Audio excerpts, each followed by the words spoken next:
вафлидің керемет шығатыны соншалық. Бір күнде 5 рет пісірем деп бір аптада 5 килограмм қосып аптым.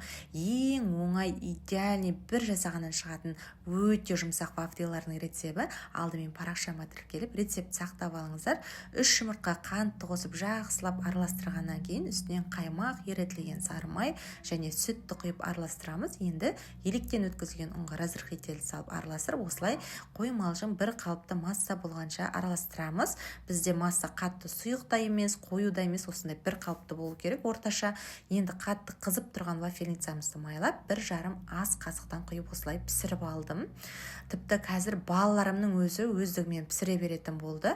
Бір жасағаннан оңай шығатын рецепт. Енді формасын қалауынша 1 қасықтан да немесе 2 ас қасықтан да құйып пісіре берсеңіздер болады. Міндетті түрде жасап көріңіздер, баршаңызға ас болсын.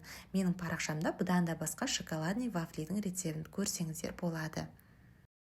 Осы советский вафлиді жақсы көрмейтін адам жоқ шығар. Бүгін сіздерге бір жасағаннан осындай идеальный болып шығатын, керемет болып шығатын вафлидің салмасымен де, салмасыз да 4 түрлі жасалу жолын көрсетемін. Парақшама тіркеліп сақтап алыңыз. 5 жұмыртқаға қант, ванильді қант қосып, аппақ болып көпіргенше миксерлеп, үстінен ерітілген сары май мен ұнымызды салып, тағы да бір миксерлейміз. Бізде осындай қоймалжың масса шығады.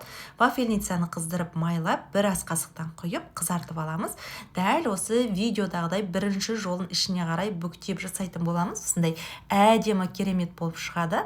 Ал екінші жолын кішкентай банканың немесе осындай стакандардың көмектерімен әдемілеп ыдыс секілді жасаймыз. Дәл осы видеода көргендеріңіздей, бұның үшін қазір салмасын толтырып жеміс-жидектер саламыз.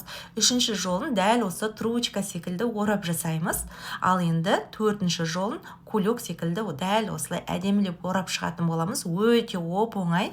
Міндетті түрде ауызашарда сырқаңызға жасап көріңіз. Ішіне кремге творожный сыр, қаймақ және қант ұнтағын салып араластырып, осылай бетін жеміс-жидектермен толтырып әдемілеп шықтым.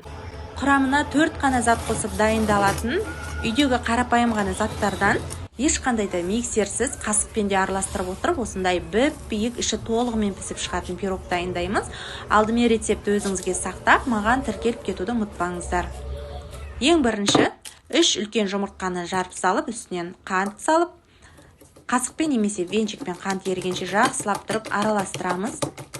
Енді оның үстінен майонез саламыз. Майонездің дәмі шығып кетпес үшін әбден араластыруымыз керек.